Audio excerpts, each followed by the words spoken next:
I did. I hit the recorded button. What record button? This record button. You hit that record I button? hit this record button. Well, then I guess that means I need to say welcome to Punkass. and Random Heroes Cheeky Shenanigans. Shenanigans. Do it over.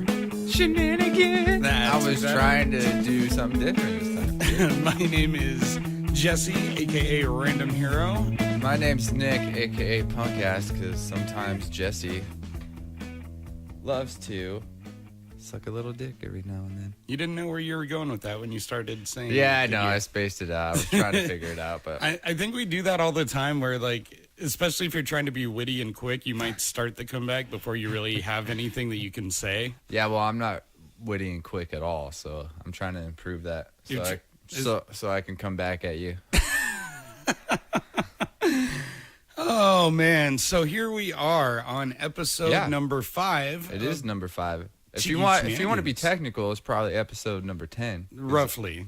But we've already discussed how we had to throw away the first couple that we recorded due to audio and technical issues. But it seems like we, at least for the two of us recording, we've got that dialed in now. It's just got to figure it out better for guests. Yeah, and I do want to do like video recording, you know? Yeah. Which I don't know how that works, because then how do you get the video and like the microphones and the sound all into one? It's really easy. Do you want me to explain the technicals like right here, right now? Just give me a little quick, like, you know, So lamest terms. So right now we've got an audio interface that we're bringing in the microphones to that goes to your computer. Yeah, which you connect the cables to. Okay. Yeah, and we're using one specific program to record the audio. So what we would do in a video environment is we would either replace that audio interface with a video and audio interface, or we can replace the software with the kind that'll combine that audio with any video that we're piping in at the same time. Can we just get like one of those like little those what are those fucking called, where people record like sports shit and stuff? Like a GoPro? Yeah. Well, I mean, those are cool and all, but for a show that runs roughly an hour and a half, you're just going to be like recording to a memory card with that. So I think that what we'd want to do is either get like 2 of those so that we could switch between angles. Yeah. Or, you know, some kind of a pan tilt zoom automated camera to where like I could just be switching it on the fly. A lot of people who are listening probably don't know that I did video and audio and photography production and sales and stuff for just about a decade. What? Yeah. You did? I did. What? And yet, you are the tech guy on this show so far. Yeah. I know. What are the odds of that? Pretty good, considering how lazy I can be. Yeah, I know. Want to know what he's wearing right now? No pants. I am definitely wearing pants. Nope, no pants at all. No? It's these shorts, man. Some guy told me that they were black. Even black. Yvette was curious. What? He's not wearing pants? Oh, shit. Well, I mean, she just had to double check because you don't get that opportunity every day with me. So, I mean, if you're a lady, even one who's like my best friend and, you know, roommate, you might still need to sneak a peek. Every now and then. Although I don't know why you were looking.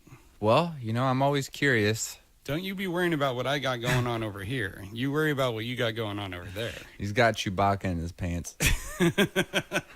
I can't do Chewbacca. You can't do Chewbacca? Well, you're more of a, I guess in your pants, the situation's more of a hand solo. Hey, yeah, brought that back, motherfucker. Yeah, you know, I watched that movie the other day on Netflix. Which one? It was on Netflix. Star Wars Solo. Oh, I haven't seen it yet. Is it good? Yeah, I fell asleep. So no, it's not good. I heard that a little bit. I wasn't super impressed with Rogue One either. Like, I liked the story, but I didn't really feel like I was watching a Star Wars movie. Yeah, I feel like the new Star Wars is pretty much just trying to make money and more for the millennials instead of the backstories and everything else. I feel like they're just trying to start like a new era. I could agree with that to an extent, like when it comes to all the peripheral movies like Solo and Rogue One. But I think that the Star Wars movies that they're making that are actual like Star Wars with Skywalker and all them, I'm actually a big fan of the new ones. Well, yeah, because they still had like some of the backstory in it, or they had Princess Leia or Luke Skywalker in it. Yeah. Yeah. And they're kind of how do I want to explain it? They just you know that you're in a Star Wars movie. They're taking a fresh approach to some things, but they didn't try to make it too sparkly and too perfect like George Lucas did in the prequels. You know, the lightsaber fights are like kind of more gritty and raw. They're not super choreographed like ninja shit. And you've got a lot of the old characters still, and they're doing new things, but with, you know, the same universe. And I don't know. I personally really enjoy them. I know a lot of people don't, though. Yeah, because a lot of people think being a nerd is is like against their religion or something like that. Or they take it to the extreme and they think that they're elitist and that only they know how Star Wars movies should go, and that if someone in Hollywood doesn't make it exactly that way, then it sucks or it's wrong or something like that. Yeah, there's a lot of people like that. There are, and I don't understand where that comes from, because it's not like they had that going on back in the original days. They weren't trying to tell George Lucas what to do for Empire or Jedi. They were, and I know the internet wasn't around then either, but like, you didn't have people who thought they had any right to try and dictate what happens in a movie. You'd have people who go and either like it or don't. But now with the fucking internet and one having an opinion, they think that their say not only needs to be heard, but should be adhered to by Hollywood directors who don't even know you exist. It's ridiculous. I would totally agree, Jesse. Except, I just want to take the shot that we have that we're supposed to do. Let's do it. Let's take a shot. We just started a Twitter account for the show a couple days ago, and a Facebook page. Which we have 30 likes. Ooh, 30? Yeah, we have 30. That's not bad. That's better. It's better than 1. Yeah. But what I brought that up because I tweeted out a photo of the bottle and the shots that we're taking. It's a bourbon whiskey or a rye called Rye 1. And it's quite nice, actually. Yeah, it is. I think it's better than Jack Daniels. Better than Jack Daniels? Yeah. Nice, I'll take that. I feel like Jack Me Off's a piece of shit. They don't know how to make whiskey. Well, cheers, Nick. Cheers, mate. Oh, From Australia. That's a terrible accent. I can't do accents at all. Can you do accents? I mean, I can't do them very well. I can do stereotypical styles of accents, like I can do a gay Jesse. Hey guys, it's me, Jesse. What are you guys doing today? That sounds exactly like your gay Nick and gay Aaron and gay Ron. Yeah, that's the point. They're all the same. Right here, we have Nick Carter in his natural habitat. We're going to observe this majestic creature as he speaks, makes all these strange mating noises into this microphone. Wait, what is he doing? And then watch how angry he gets when I sneak up behind him and ram my thumb up his butthole. Right in the pooper. So, I mean, like a stereotypical Steve Irwin cranked up to 11 kind of Australian accent. I missed that guy, man. It sucks. That was like a really shitty way to die. What are the odds of that? A stingray. Well, the odds are 0 if you never go underwater. It's just crazy, you know, out of all the crazy shit he did with crocodiles and snakes and all this shit, and just a fucking type of fish in the sea. Right in the stomach, I think, wasn't it? I think it was right through the heart. Fuck. Yeah, I think that's why it was so deadly, because it's not like they're venomous really or anything. It's just the size and the sharpness of that barb on the end of their tail just got right through him. Yeah, you know what it probably was? He was probably fucking around with it, like trying to tickle it, and he's like, bam, right in the heart. He was a very like I love big watching personality. shows. Yeah, he was a big personality, but he brought like a love and admiration for animals and nature to a bunch of people in ways that not very many people have, you know. Carl Sagan was another one with his first Cosmos series. Steve Irwin, people like that don't come along a whole lot and actually have something positive to say or to bring to your life. Yeah, there's no one like that now. I'm talking like animal-wise, though. There's like no Steve Irwin type. Well, his children are following, and I've seen them do a few appearances even on like late night talk shows. Sure. Yeah, like Jimmy Fallon. Yeah. Yeah. but there's not like a new one. Like back in the day, you had there used to be a famous documentarian, Jacques Cousteau.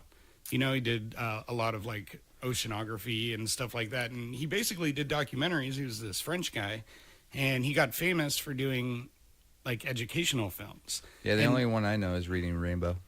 That was a good one. That was what, LeVar Burton. I remember that, and I think they're bringing it back too. Really? Well, that's like bringing back Soul Train.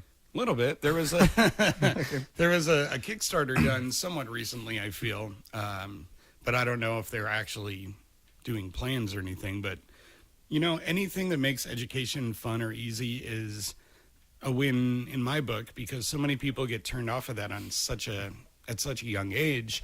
You know, whether it's because they just want to bang their teacher like you did, or not that you did, that you wanted to. No, that was always a fantasy. After watching that one movie, that, you know, like the first main fucking one that happened back in the day. I forgot her name. She was from here, wasn't she? Mary Kay Letourneau. Yeah. Yeah, we talked about her a couple episodes ago. And they made like a Lifetime movie about that, and I watched it actually. You did? When I was younger, yeah. When you were younger? Yeah. What, like last week? I think it was 2 days ago.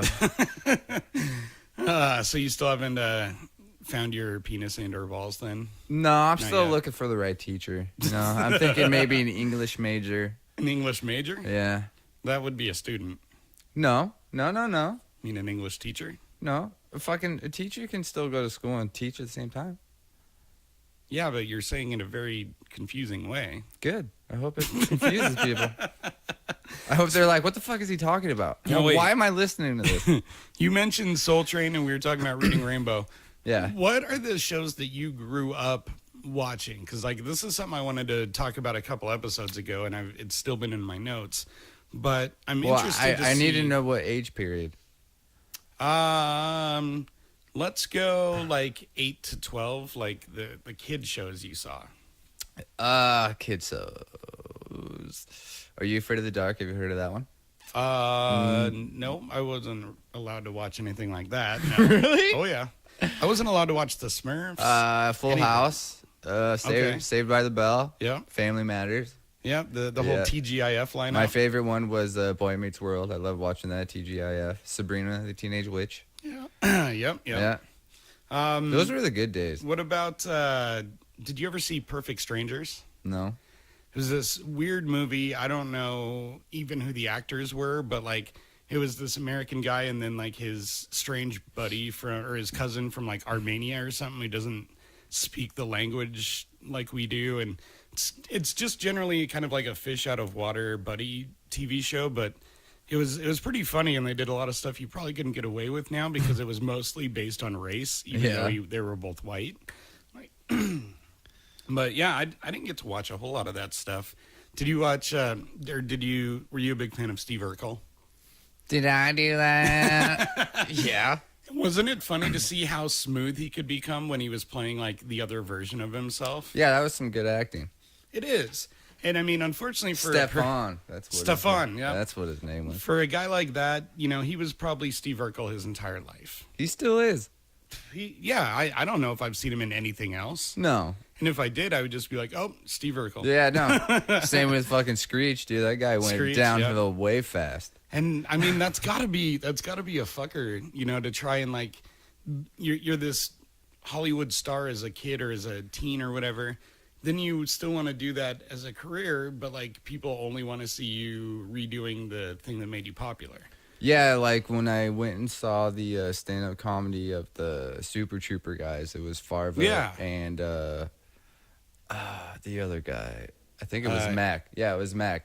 Mac and Farva. Eric Stolhansky and I don't remember the other guy's name. Yeah, they did like a Kevin Heffernan. Yeah, they did a stand-up show like together, like as a couple, because like I guess they're best friends or whatever. Yeah, they always have been.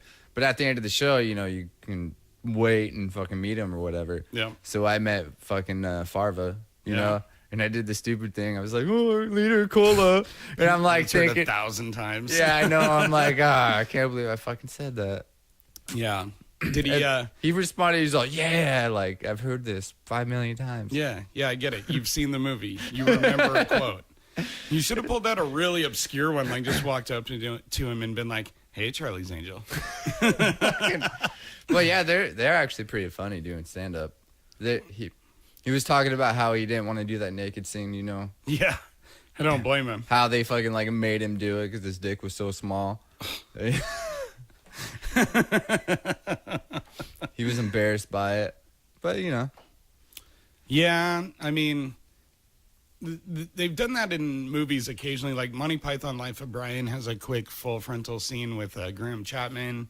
Then Super Troopers has it, and like if you use it briefly for a scene to add to the authenticity, but also the hilarity, like the whole thing is funny. It's not a porn, you know. Yeah, they're not looking for the guy with the biggest dick.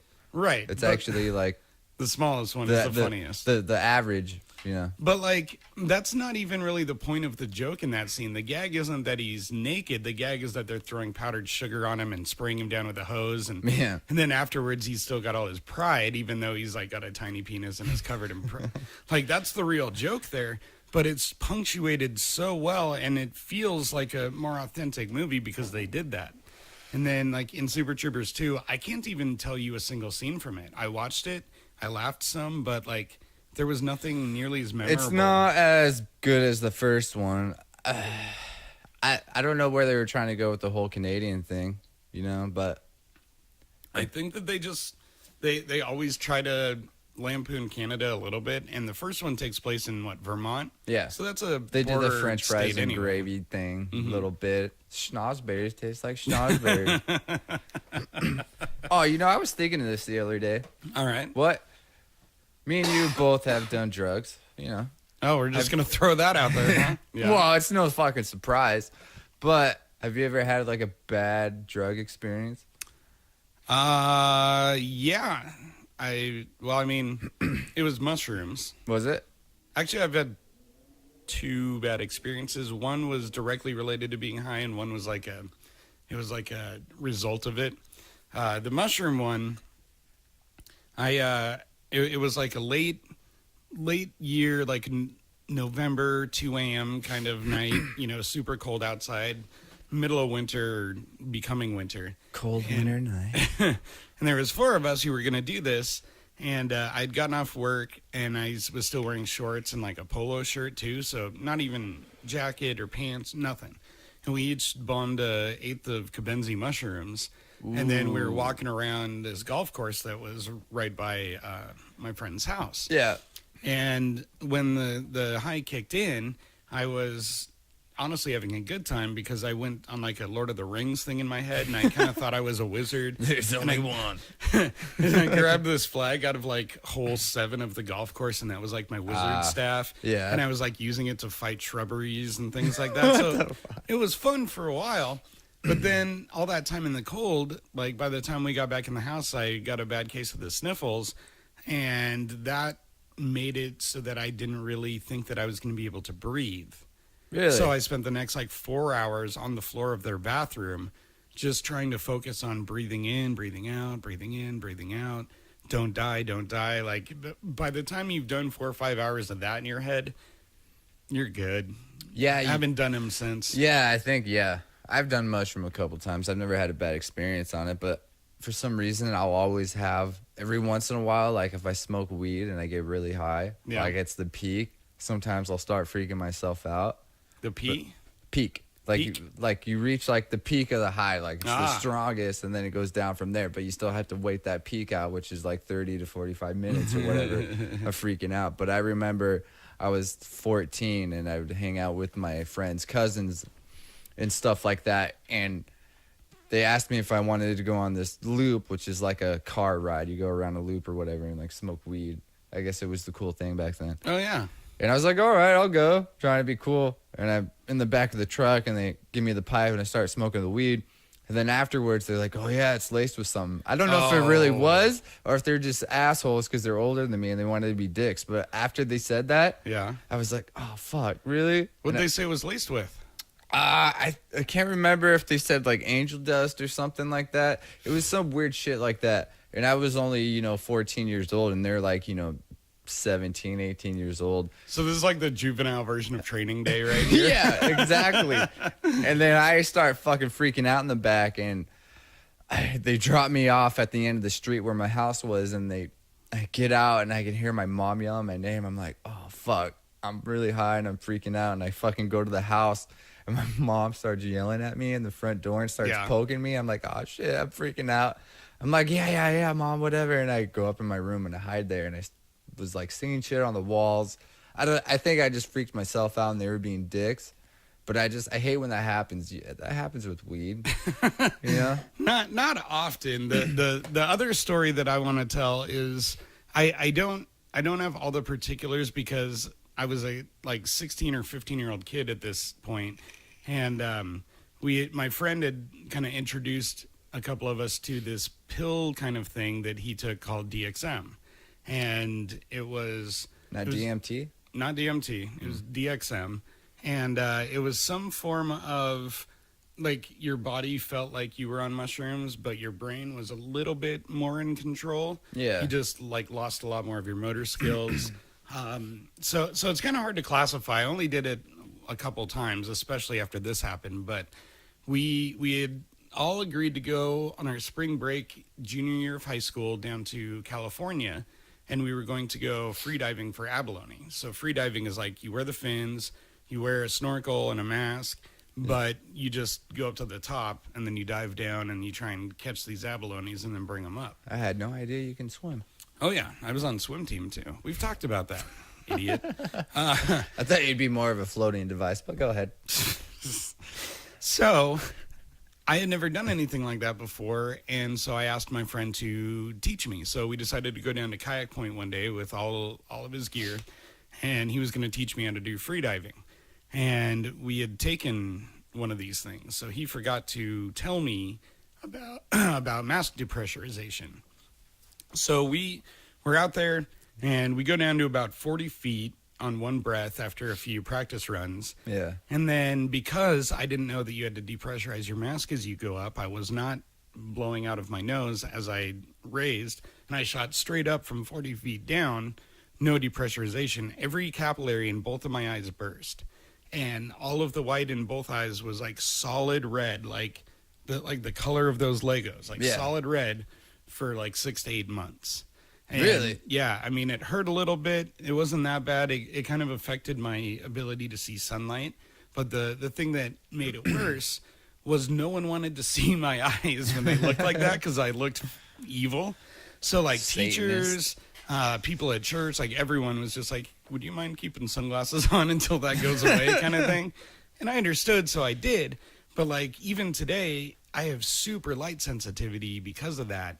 And so that's one of those things where like I never wanted to mess around with that substance again. I've never even heard of it since, so I don't know what we were actually taking. Probably fucking Ritalin. Have you ever done ecstasy?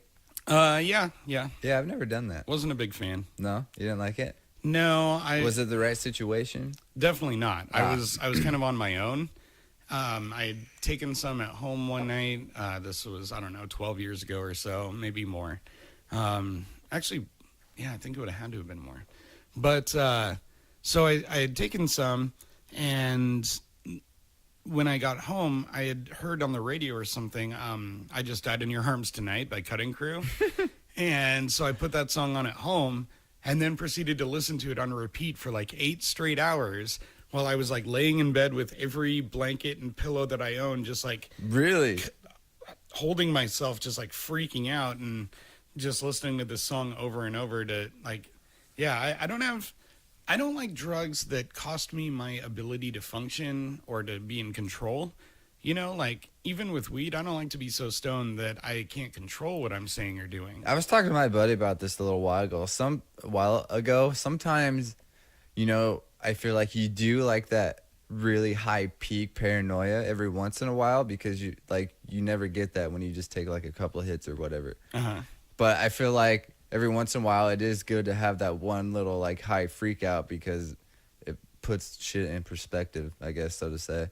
Because when you get that paranoia, I always tell myself, you know, just breathe. You're going to be okay. It's just weed. You're not going to die.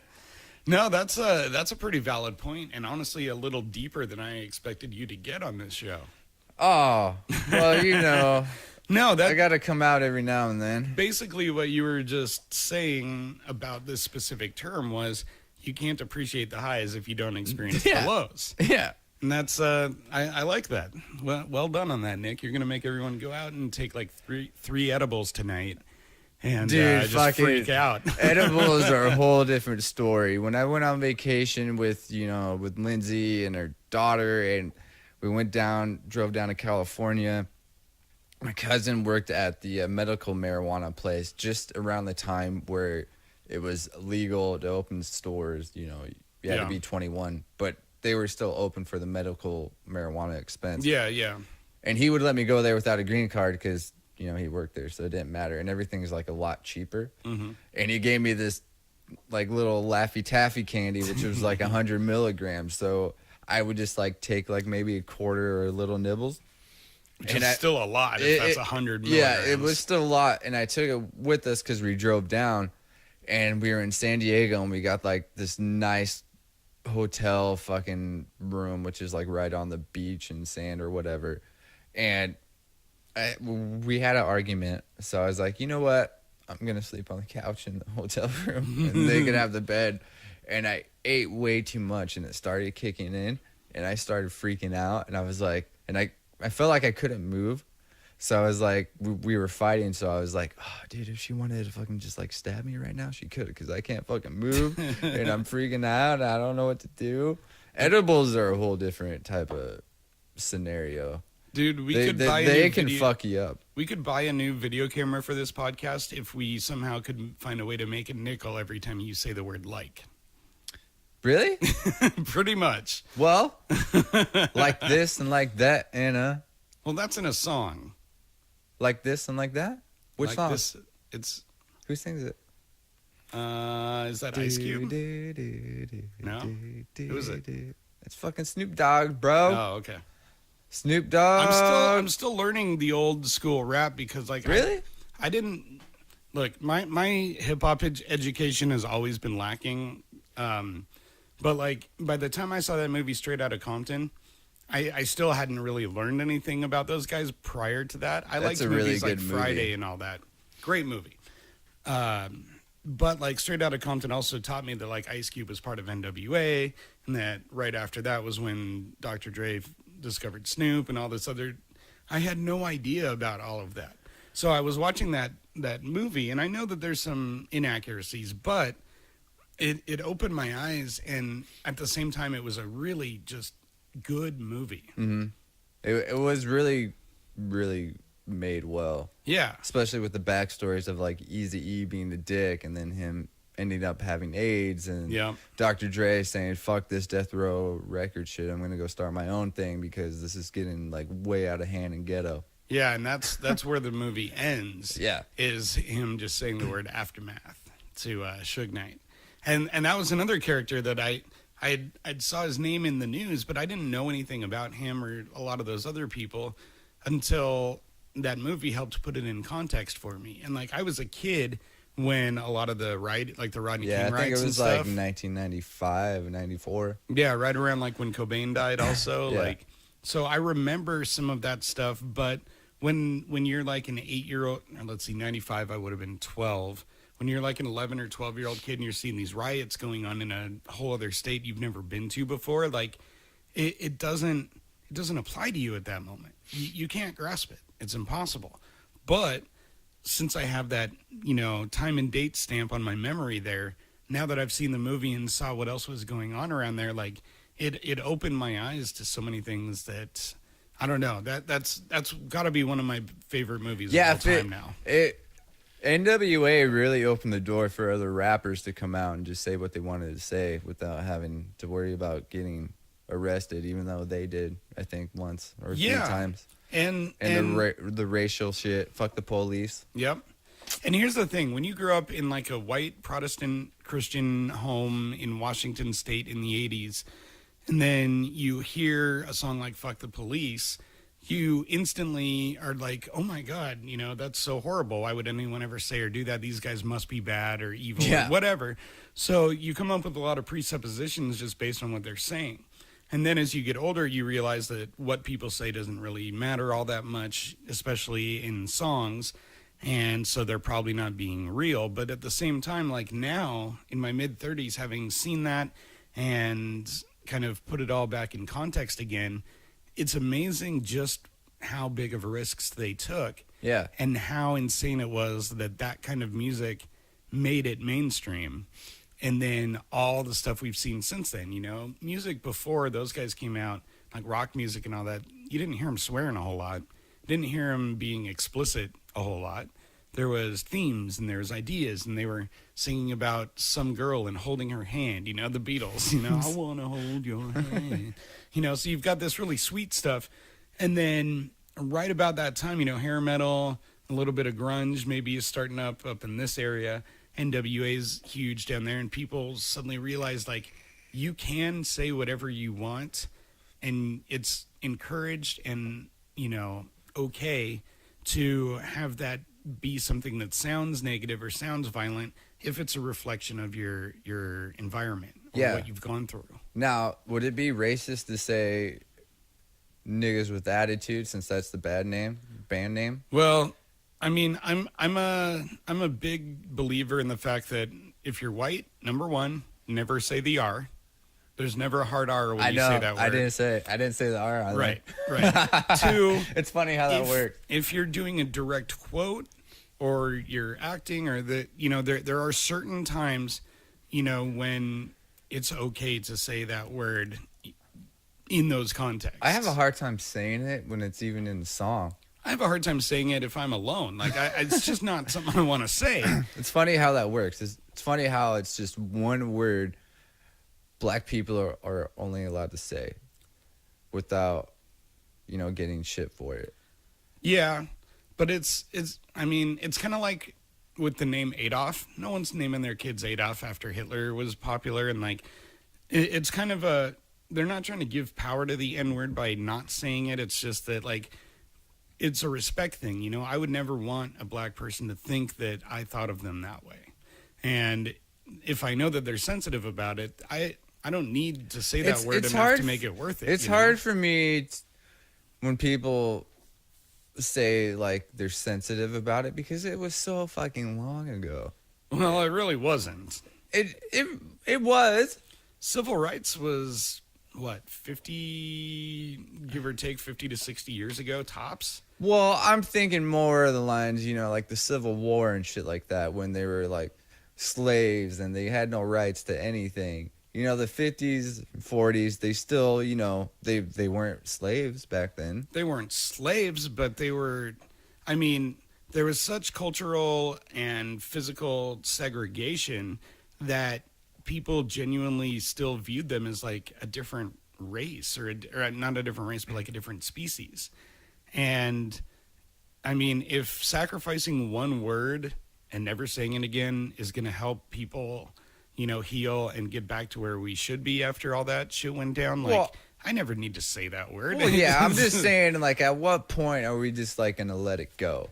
You know, we can go way back, keep going back and saying, oh, this happened, so we're going to keep dragging it on till 2092. Well, you know, I don't know if I have an answer to that question, but I'll tell you this. The only people who would have an answer for that are not white.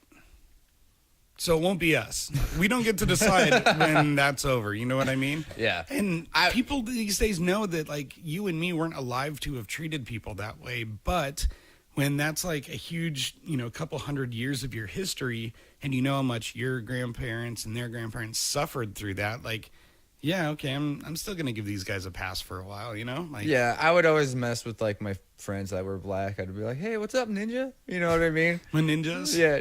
What's up, ninja? And just for the record, on a side note, don't ever play basketball with a black friend of yours, because you will never win.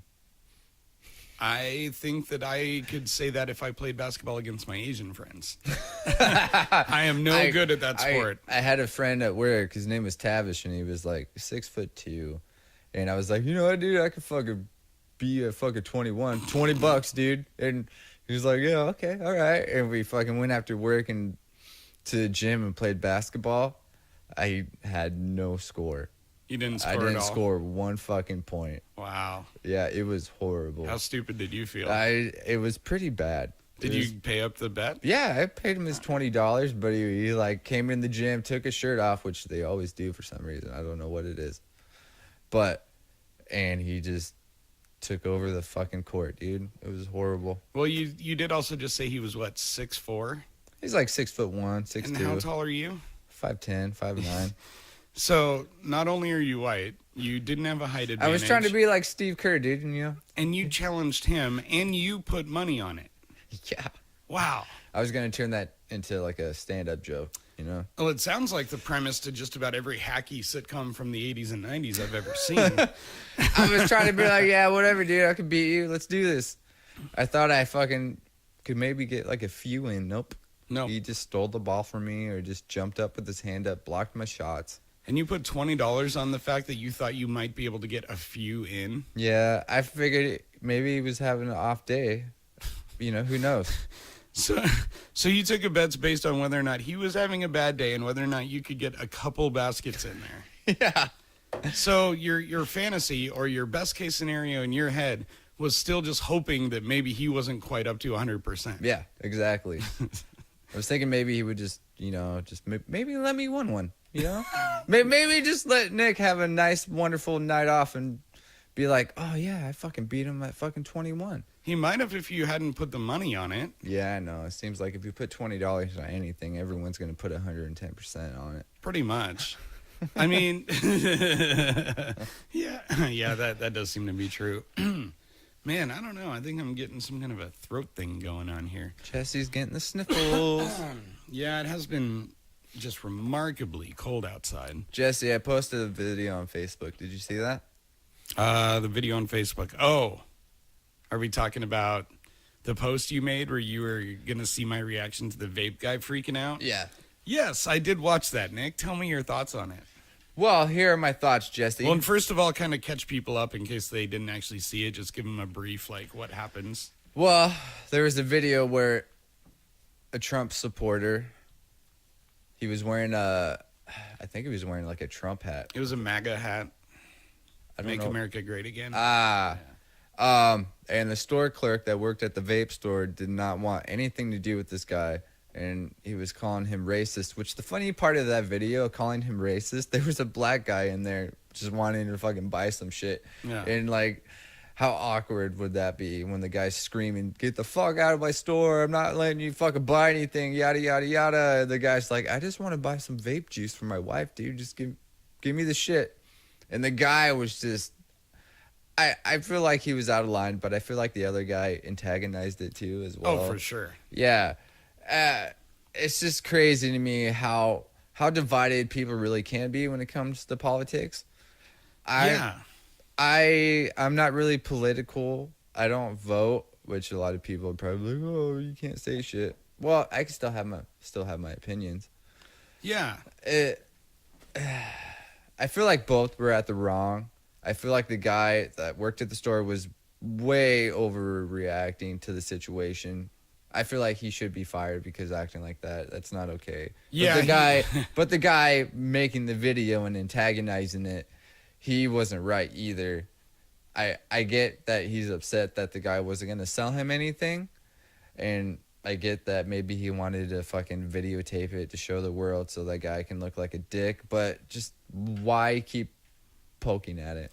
Yeah, and I mean, so my view on the whole thing, and this actually gets a little bit deep, but my face value view is the guy working at the vape shop who freaks out, he had the right to refuse the other guy's service if he wanted to, but he didn't have to be a dick about it.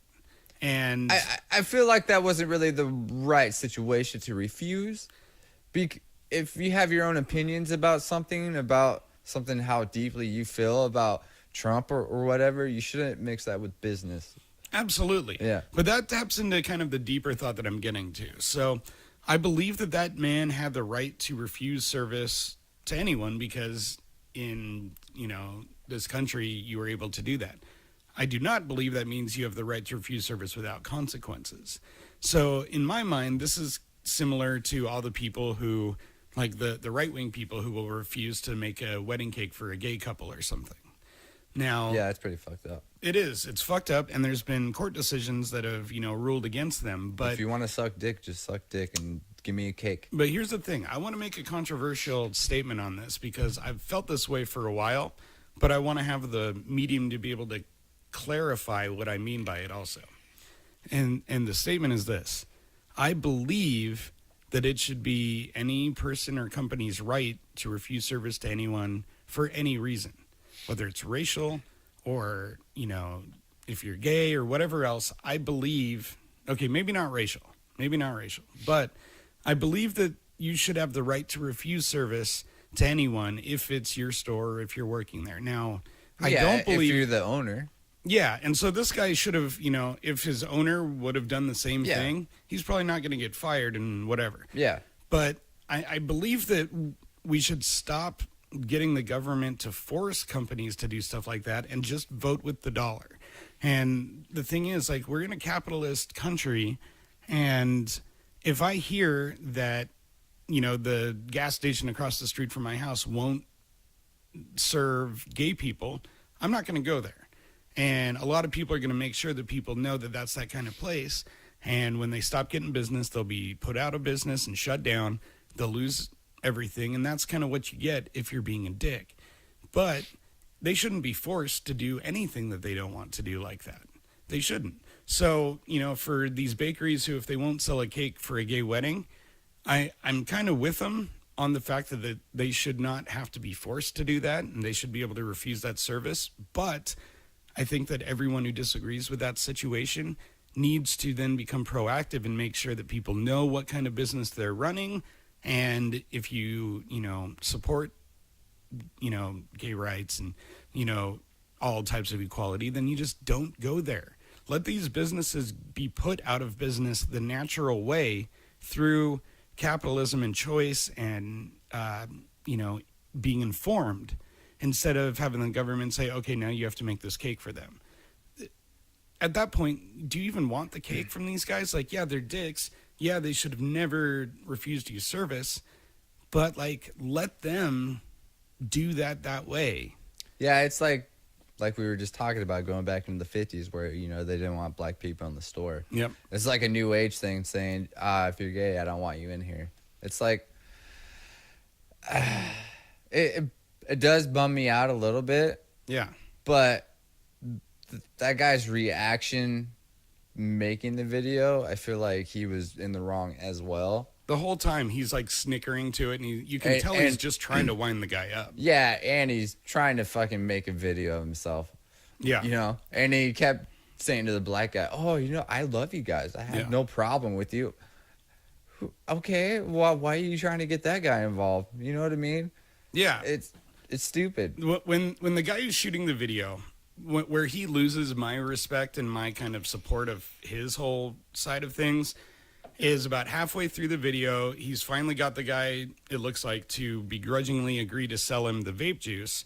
And he's yelling something, and the guy shooting the video just says, no, just sell me that. Do my bidding. Yeah. And at that point, I was like, okay, buddy, you just fucked up, because now this is no longer about you being treated with respect. This is you trying to exercise power over this other person. So, like, that guy's in the wrong also.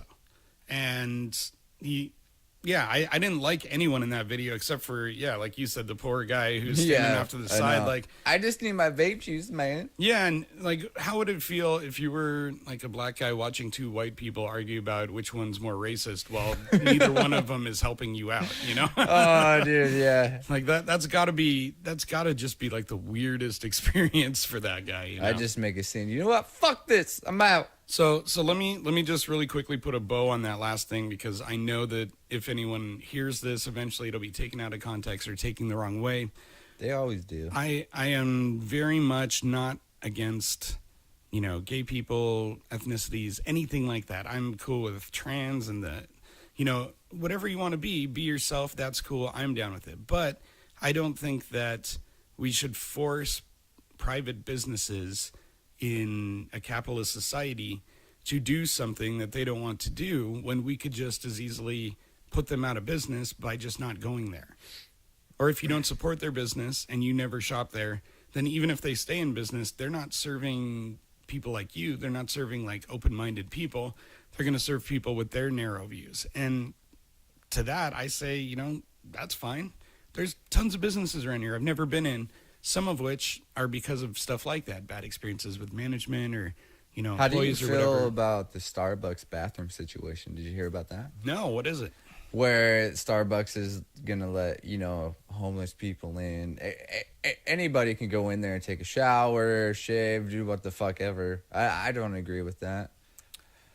So are you saying that all Starbucks have showers in their bathrooms? No, but I'm saying, say like a homeless person's like, oh, I just need to shave my face or some shit like that. They're allowed to go in the Starbucks bathroom and, do that without any cause or anything like that.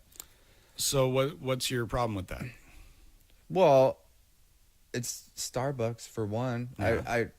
I say, I have a kid and he wants to go to the bathroom and there's a fucking homeless guy in there fucking just shaving his face and gonna fucking wash his body off or whatever like that.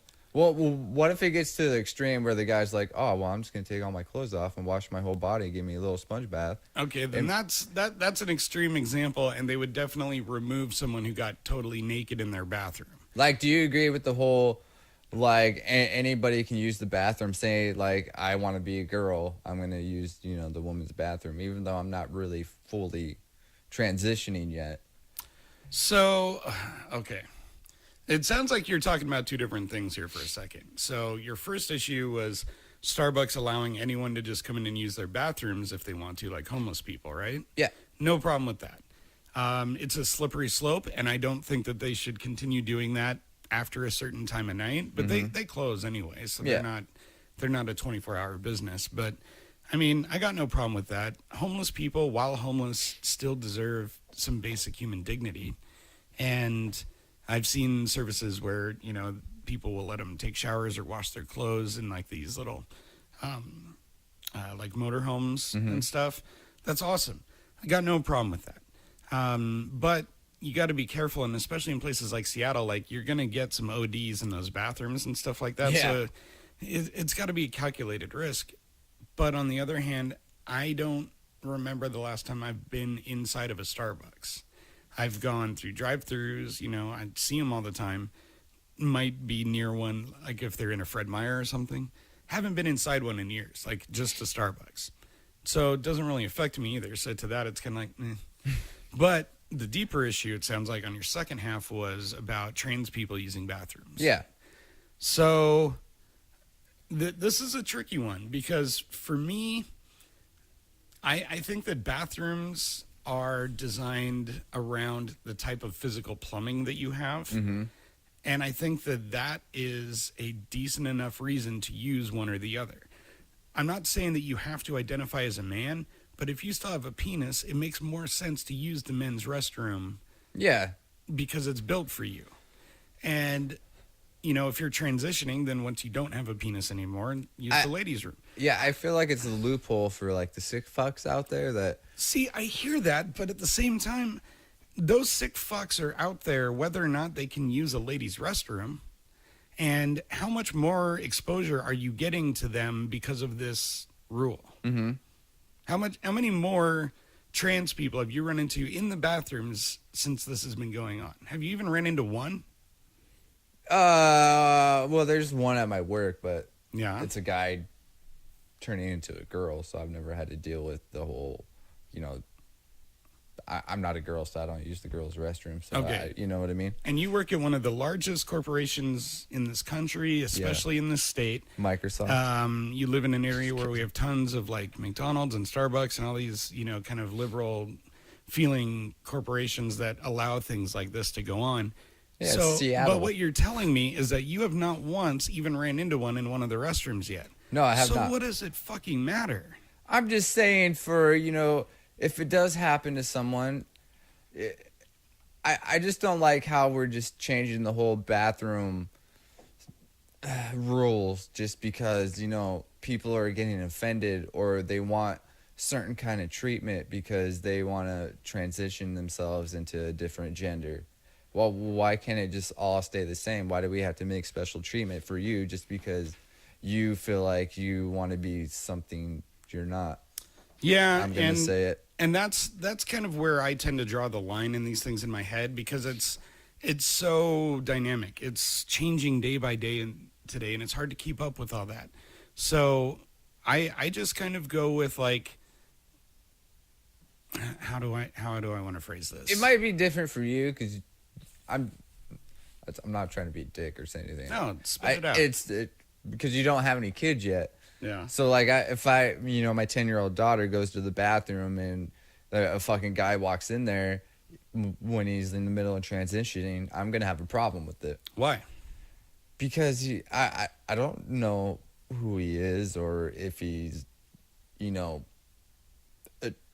pedophile or not. You know what I mean? Now, don't you think that a pedophile would have found a way into that bathroom one way or the other, if that's what they were really trying to do?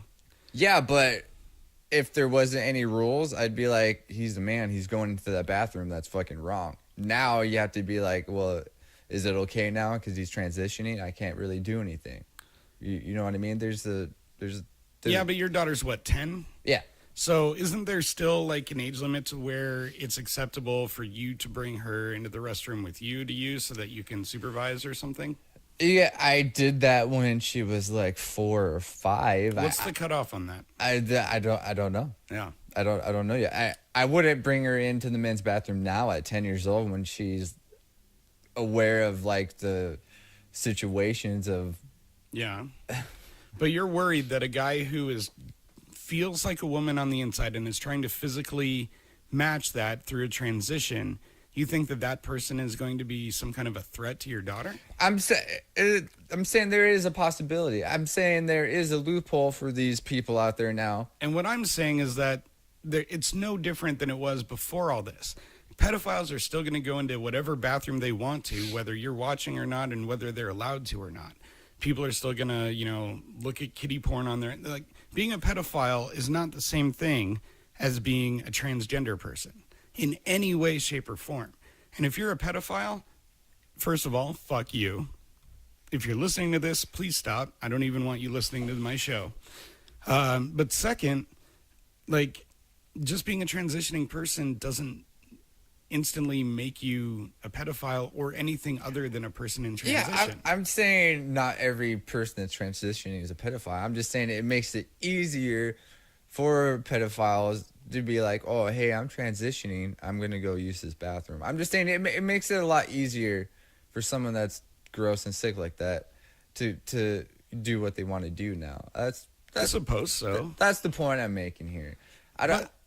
And I'm trying to say is I feel like we shouldn't have to, what's the word I'm trying to say?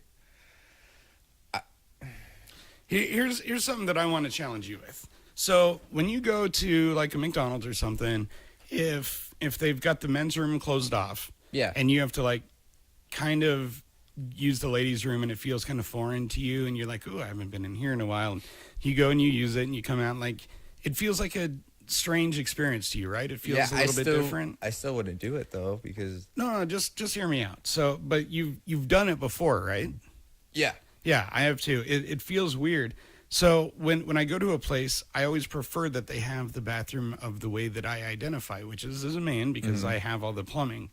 So if someone's transitioning, the real logic behind that is that they feel like something other than what they physically are.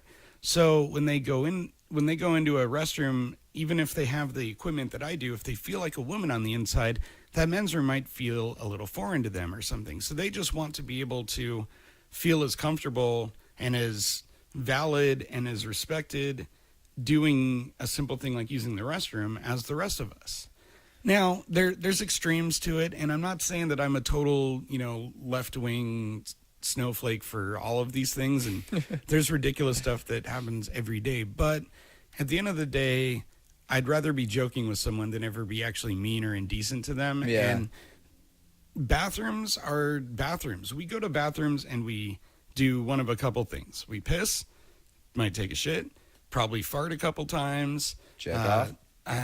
Hopefully not in public, bro. Use the mirror, whatever else. As long as a transgender woman who's becoming a man doesn't come into the restroom and just try to talk to me, I'm okay with it. I don't care what they have. I just use the men's room because it's the plumbing I have and know, and the men's room has the ways that it's easiest to make use of that. That's all it is. You want to know how a guy turning into a girl can make a situation awkward? How? Is we're all hanging out and we're all talking about dick jokes or whatever, and then they walk up and be like, "Oh, excuse me, there's a lady present." That happened to me once at work. I'm like, "Oh, you just made it awkward now. I'm gonna leave." That's the one of the big lines I draw. And I've got your back, LGBTQ people, but for you to come up to someone, if they look at you and just guess that you're a male or a female, if you're not that, like, it's not the end of the world. If someone assumes your gender, who cares? They assume a lot of things about you all the time that may not be true. They assume things about people like myself and Nick that aren't true all the time. Yeah, Stop Nick and Jesse caring. are gay. No, we're not. No, but stop making it such a big fucking deal if someone assumes that you're a man because of how you look and yet you're a woman. Like, how about just a simple courteous correction? Like, actually, I identify as a woman. I'd appreciate it if you called me that. Done. No problem. Like this new rule, right? I'm just giving an example. Okay. Say I was fucking mental and I wanted to go into the women's bathroom. I could be like, "Oh, well, I'm transitioning. I'm going to use the women's bathroom." Just like this. Yeah. Is that okay or is it not okay? Well, that's definitely not okay. Yeah, that's because what I'm it's saying. a lie. Well, yeah, but I'm saying there it is. Like, why can't we just leave it the same? Okay, but let's follow that line of thought. So if you say that and you go into the ladies' room as a straight guy who's just trying to do that, you're either trying to be a pervert or you're just trying to use the bathroom and you don't want to wait for the guys or whatever. So people that are transitioning are neither one of those necessarily, not just by what they are. They're not, when people go into a restroom, that's usually the last place they go to actually try and do like perverted things. It's a running joke on TV, but no one's going into a bathroom that reeks and is just unpleasant and gross and trying to get their rocks off. You know what I mean? That's not what we do. That's not what anyone does. Well, that's not what normal people do. No. And the thing is, it's not abnormal to be transitioning these days. It's not.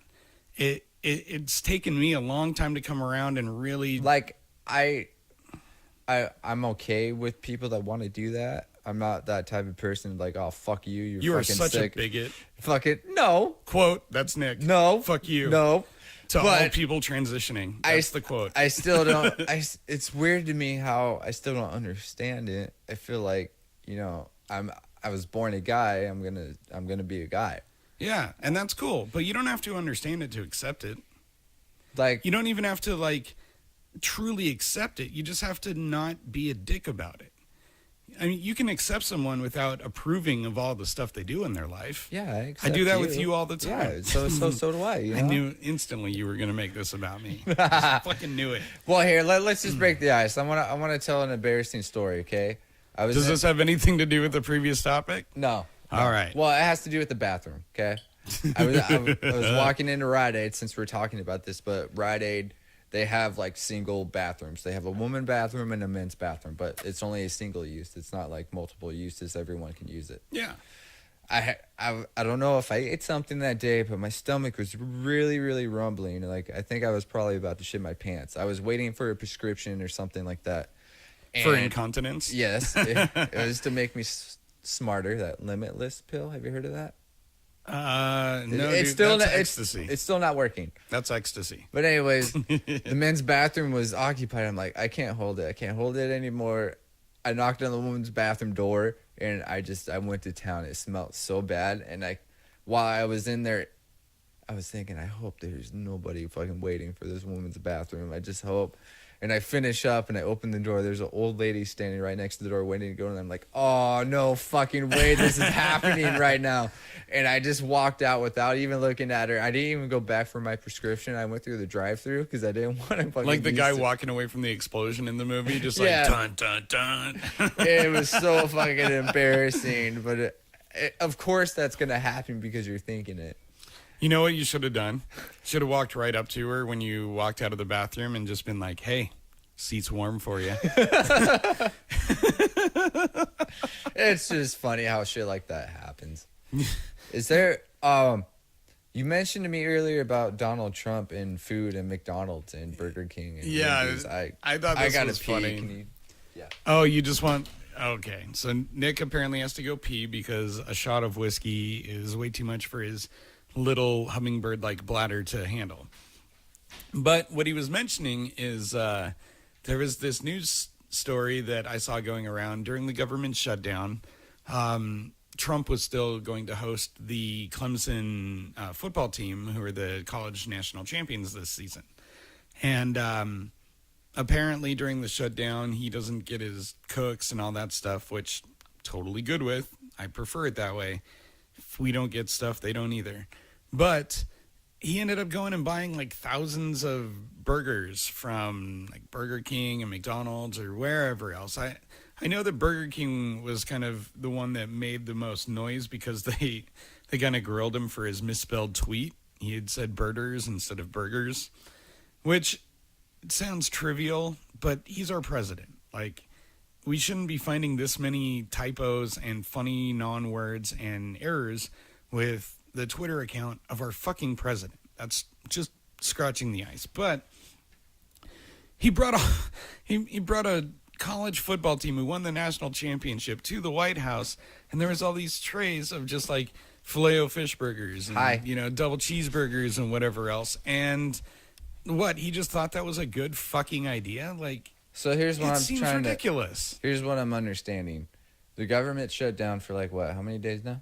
I don't know the exact tally, but it is the longest U.S. government shutdown in history now. So you were saying like the cooks are on shutdown, right? In the White House. I fucking hope so. So I didn't know the cooks in the White House worked for the government, for one. Well, if the National Guard can't get a paycheck, then he shouldn't get any private chefs either. That's all I'm saying. Yeah, so I'm saying technically he could probably hire his own private chef, which he probably does. And that picture was just like a thing for him to be like, oh, look, I'm following the rules too, even though I'm not. This is a cute way to make light of a terrible national disaster. But here's one thing. America has, we'll say maybe an overweight,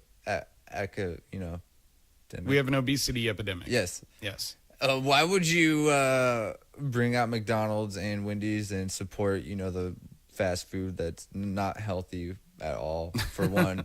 It's like sponsoring heroin for, like a methadone clinic sponsoring heroin. Yeah.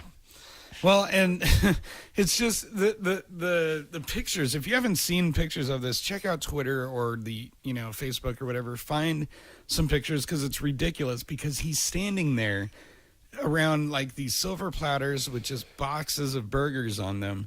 And he's got this smile as if he just handed these boys checks for $10,000 each or something. These are national college football champions, half of which are probably, or at least some of which are going to be, NFL players and stuff. They're not trying to eat cheeseburgers and stuff like that. Those guys are finely tuned machines. And even if they are, the last thing they want to eat at the White House is something they can get 5 minutes from their house. Like, stop being a cheap bastard and actually cater some good food. It's not even about cheap. It's about the idea. Like, these guys are being honored by going to the White House, and they're greeted with a fucking crispy chicken sandwich. Like, that's ridiculous. Yeah, I don't even like fast food really anymore. Like I'm talking about like McDonald's or like Burger King. I still like Taco Bell. Taco Bell's good if you have no plans the next day and can spend it all in the toilet. Yeah, I've kind of walked away from like the fast food industry. I don't like McDonald's anymore at all because I don't know how it's being made, for one. Is that something that happened when you became a dad? I think it's all the fucking propaganda of all these videos being made of showing you how McDonald's makes the food and fucking the pink slime with the McNuggets. And, I'm never going to be a vegan or a vegetarian. I don't understand how, like, I get it if you are really sensitive with animals and you're a real big animal lover and you don't want to see any animals hurt. Like, I get that. I just don't get the whole, I feel like it's the food chain, Are you going to tell a lion not to fucking kill a gazelle anymore and be fucking vegan? We're not going to have to. We're going to kill all the lions. Is that happening? Well, I mean, they've been endangered for a long time. I mean, we do a much better job of any predator of, wiping out species and stuff like that. Imagine. But no, I'm with you. And the thing is, like, there are extremely, like, convincing and conclusive biological and historical evidence to show that eating meat is the only reason why we are so intelligent and have made all these advances, because of the high amount of protein in a small amount of food, something you don't get when you're an herbivore typically. Yeah, now, I mean, you can still get synthetic protein, but I still feel like it's not going to be the same as getting like the real nutrition from whatever the animal gives. Yeah, and there's tofu and all kinds of protein and stuff like that, but the thing is, people think, well, being a vegetarian won't hurt me in my life, and it's not going to make me dumber because I've already got this intelligence, and it's or like, I'm already dumb. But evolution didn't get us here because we ate plants. Yeah, we have teeth, we have a biology that all speak towards being a carnivore, along with a hunter-gatherer, which we have copious amounts of historical I would totally evidence. be a hunter, not a gatherer. I don't know. I think that you would be the court jester. You know what? I would transition. I would be both. Go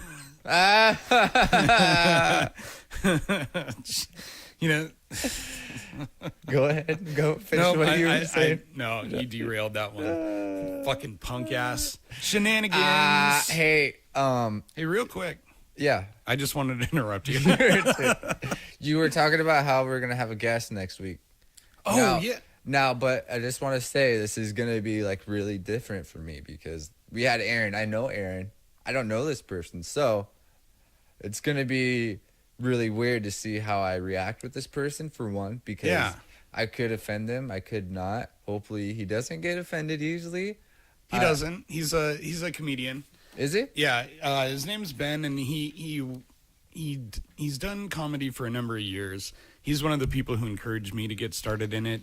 But he's also someone who's worked with our band a bunch in the last like 10 or 12 years. He used to do booking for a band that we played with called Midst of Autumn that we loved. So we did a lot of work with him, and I've known him around for that long, but I've only really known him since I moved back up here a couple of years ago. So like, are you comfortable with talking with him?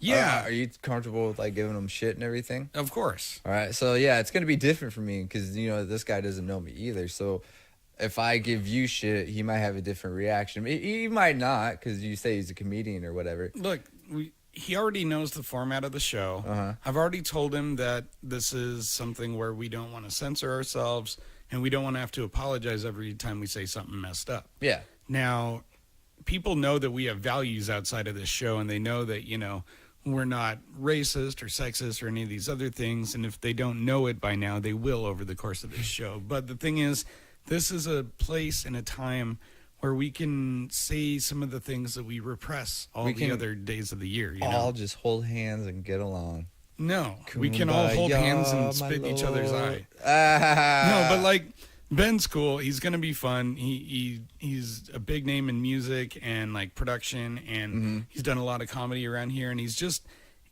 a funny guy who has a unique perspective on a lot of things. And since we don't know any celebrities, Ryan Reynolds, who want to do this show yet, Ryan Reynolds. Yeah. I want to be able to bring in people who come from different walks of life and have a completely different perspective than us. For example, Ben is half black.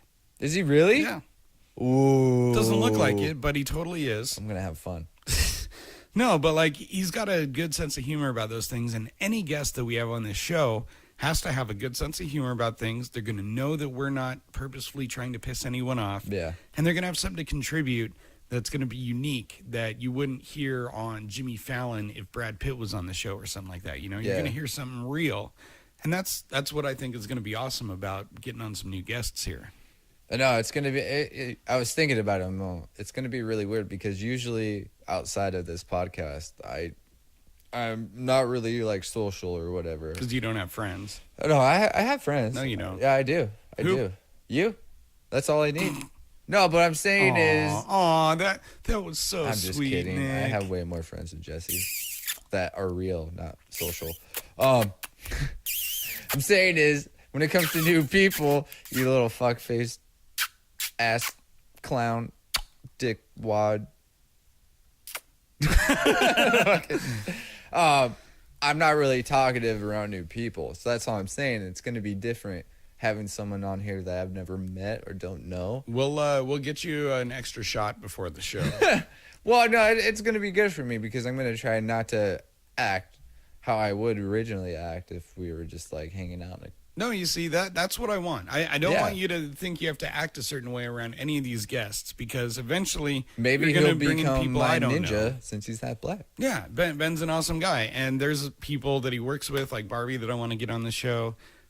We've got a bunch of friends and people that we just experienced that I want to come on because even if it's only an hour and a half of your life as you listen to this, you're going to get to hear the perspective and story and logic and heart of people that you would never have a chance to meet if you didn't listen to this show. And whoever does listen to this, I know we made a Facebook page now. Yes. Could you just post something about what you would like us to talk about? Yeah. I don't care if it's one person, just do it. Any topics, any questions, anything you guys have.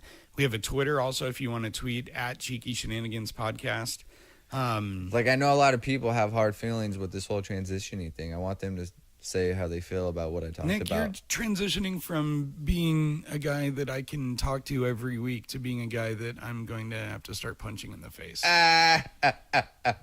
I'll duck it. Fuck it. Chuck it. Football. Pluck it. Suck it. Muck it. Flick it. Nope, you didn't. That you. Nick loses. Okay, real quick, Nick.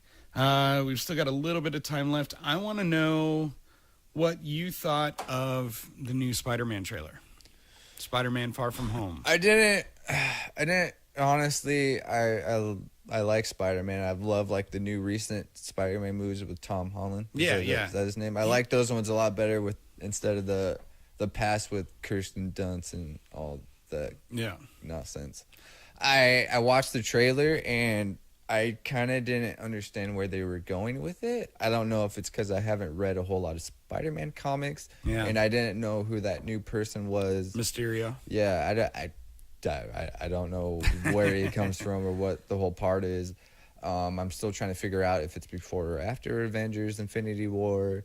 But I'm pretty sure it's going to be a really good movie. Yeah, I don't think we're going to know the timeline on it until maybe the last trailer that they sent because they want people to speculate and get hyped up for it. But Tom Holland's a great Spider-Man. It looks like they brought back the people that needed to be there. You know, I'm interested to see what this new type of MJ is going to be like. Michael Jordan?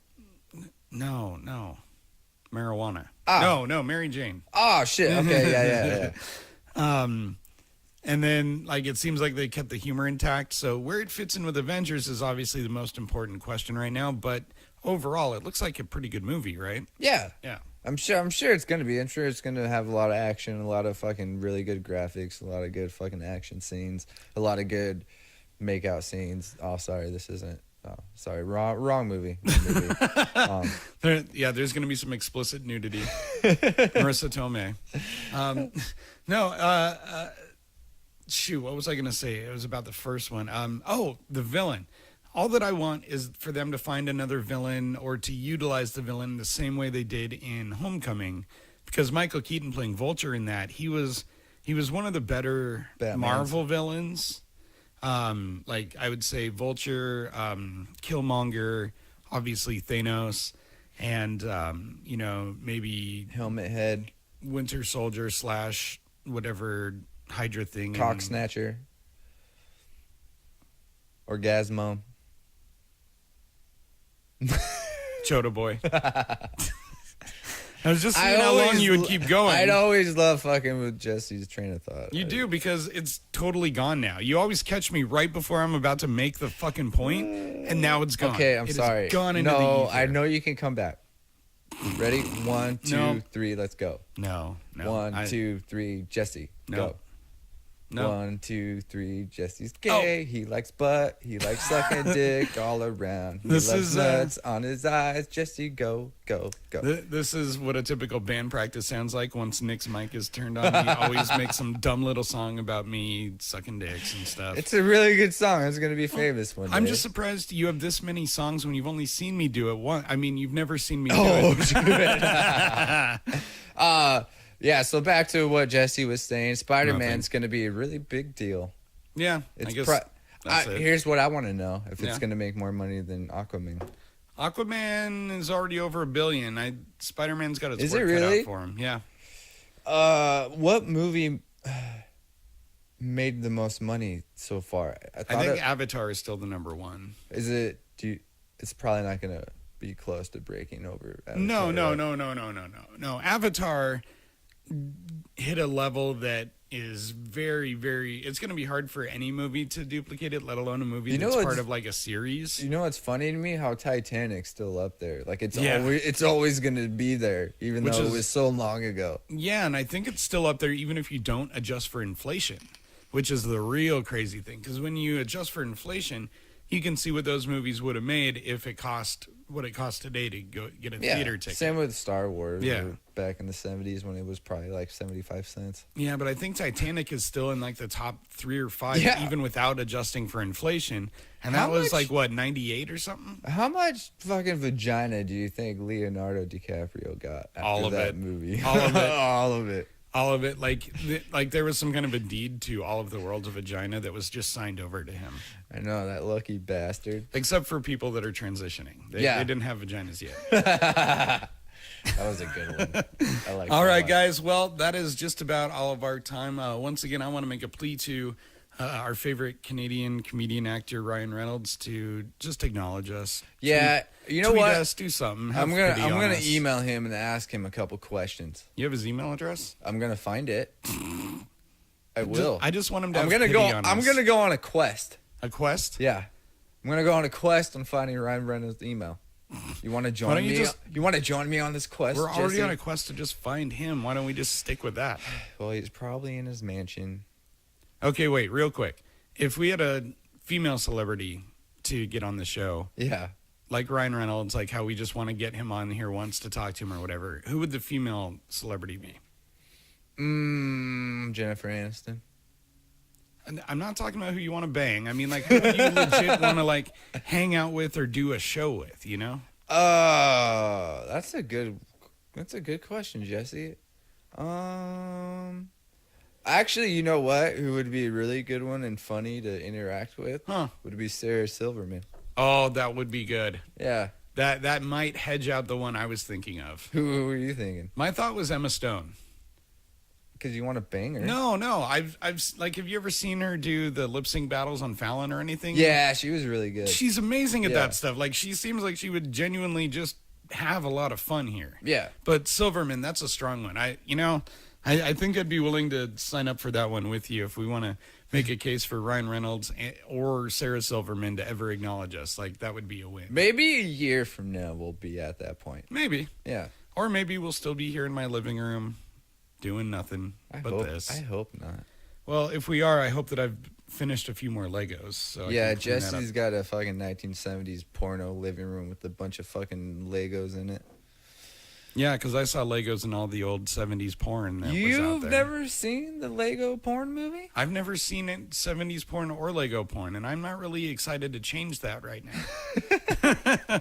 Well, everyone, I hope you have a transsexual day. I mean, consensual day, everybody. Nick, you don't even know how to say that word. That scares me. Well, I'm sorry. I didn't go to a fucking Harvard retard school like you did.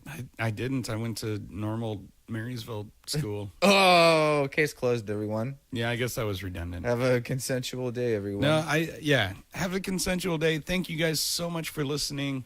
Next week, we're going to have special guest Ben in the studio with us. He goes by Little Ben sometimes. Make sure to listen to that one, because that one's going to be interesting. Yeah, we'll have that one out. We'll have the audio issue fixed, so it won't be like the episode with Aaron, where we don't have a good mic or anything. He sucks. We need to get him back on, because I know he wants to redo that show also. Yeah. But anyway, guys, it's been a pleasure. I hope that we didn't lower your IQ too much today while you were listening. And I hope I didn't ruin your sexuality choices. If I did, oh well. Yeah, if you did, please let him know. Please, just all your hate to Nick, all your love to me. Yeah, that's exactly it. And don't forget, we did start the Facebook page. We have the Twitter account, which is at Cheeky Shenanigans Podcast.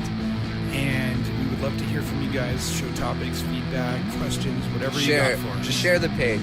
Share the page. Yeah. Shameless self-promotion. And subscribe to our YouTube channel so we can get a YouTube plaque of it. That's my goal. A YouTube plaque? You need 100,000 subscribers.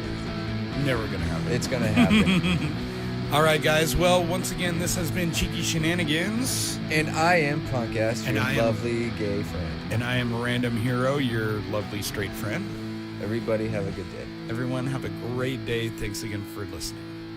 Fuck off! Oh!